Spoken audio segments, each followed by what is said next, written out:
សួស្តីលោកគ្រូពេទ្យមើលទៅកូនស្រីអ្នកនាងដូចជាធូរច្រើនហើយអ្នកនាងដូចជាភ្លេចអ្វីម្យ៉ាងហើយដឹងអរគុណលោកគ្រូពេទ្យសំណាងហើយបានពួកលោកជួយអ្នកស្រីប៉ាយពេលបញ្ជូនកូនមកអ្នកស្រីថាប្រញាប់អត់បានយកលុយមកទេសុំឲ្យយើងជួយសង្គ្រោះសិនមន្ទីរពេទ្យយើងក៏អនុគ្រោះឲ្យខ្លាំងណាស់ដែរសុំទោសលោកគ្រូពេទ្យខ្ញុំទៅបង់លុយឥឡូវនេះហើយមិនបាច់ទេខ្ញុំយកវិក័យបត្រមកឲ្យហើយមើលសិនទៅ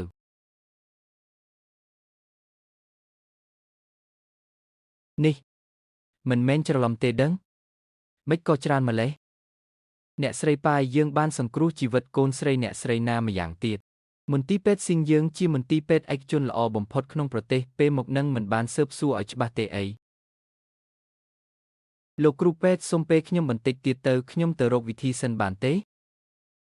គ្រូពេទ្យឆាវសម័យនេះមានមនុស្សគ្រប់ប្រភេទហ្មងធ្លាប់តែស៊ីផឹកមិនឲ្យលុយឥឡូវមើលជំងឺក៏ចង់ស៊ីដាច់ដែរមែង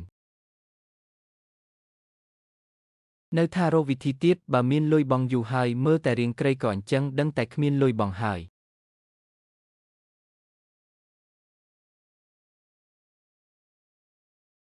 នាងឯងនិយាយស្អីចង់ងាប់មែនអូយត្រឹមតែក្មេងស្រីម្នាក់សោះមិនអញត្រូវខ្លាចនាងអាយ៉ាឃើញគួរឲ្យអាណិតប្រាប់ផ្លូវឲ្យចុះមើលទៅម្ដាយកូនឯងស្អាតដែរប្រញាប់ទៅរកសេដ្ឋីចិញ្ចឹមទៅនៅតាន់តើហ៊ានតែនិយាយផ្ដេសផ្ដាស់ទៀតប្រយ័ត្នអញវត្តឲ្យលើម៉េចហ៊ានវីផងហ៎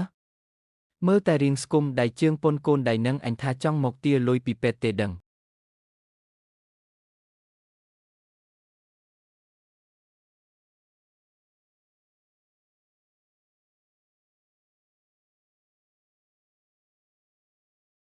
នាងឯងធ្វើអីលេងអញភ្លាមហួសហេតុពេកហើយមិនបង់លុយហើយហ៊ានវីគេទៀតបើមិនលេងអញប្តឹងប៉ូលីសហើយណាអ៊ំស្រីហើយរួយមិនបានឯងមកទីនេះសៀវសៀវមានលុយបង់ថ្លៃពេទ្យហើយអ៊ំស្រីលុយខ្ញុំយកលុយមកហើយ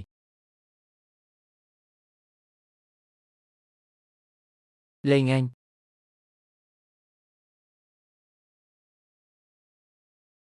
កូនសម្លាញ់ប្រញាប់លេងដៃទៅកូនគាត់ហៅខ្ញុំថាកូនសម្លាញ់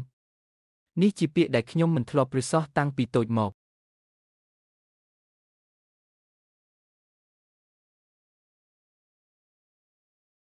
លោកគ្រូពេទ្យសុំទោសណាគឺខាងយើងខុសហើយពិតមែនហ្មងមិនឲ្យលុយហើយនៅវីគេទៀតនរណាប្រើឲ្យនាងមកឆ្កែហើយយ៉ាខ្ជិលប្រកែកជាមួយពួកអញហើយតោះហើយរួយលុយនេះឯងបានមកពីណាបងមីងស្វៀនវាថាស៊ីវស៊ីវរបួសចូលពេទ្យត្រូវការលុយច្រើនពេលតក់ក្រហល់គាត់ក៏ទៅចុះឈ្មោះវីប្រដៅលួចលាក់ហើយបើកលុយគេមុនមកស្អីគេគាត់ទៅកន្លែងនឹងធ្វើអីមីងស្វៀនជាបងប្រុសខ្ញុំគាត់គ្រោះថ្នាក់ដោយសារជួយខ្ញុំពួកឯងជួយខ្ញុំបែបនេះខ្ញុំត្រូវតែសងគុណពួកឯងវិញ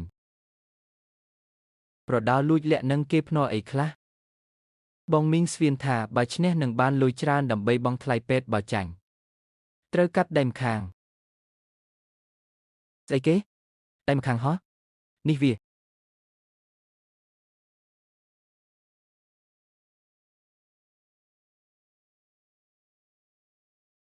មើលថែគាត់ផងប្រាប់អាសៀឋានកន្លែងប្រដៅនឹងមកខ្ញុំស៊ីវអញទៅធ្វើអីហ្នឹងទៅជួយមនុស្ស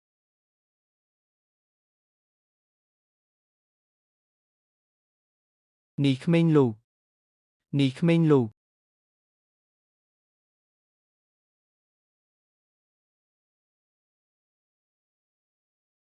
ស៊ូវី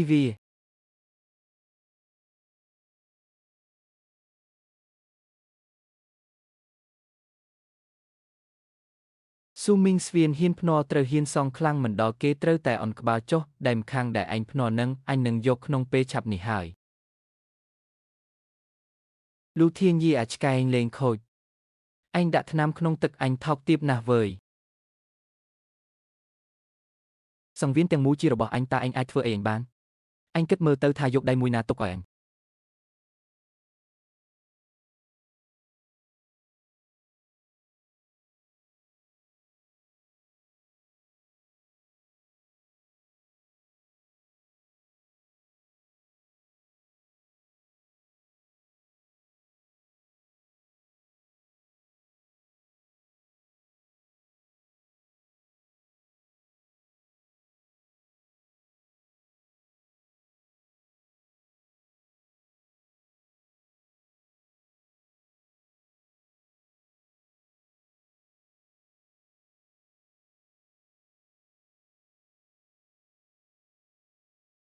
ឈប់សិន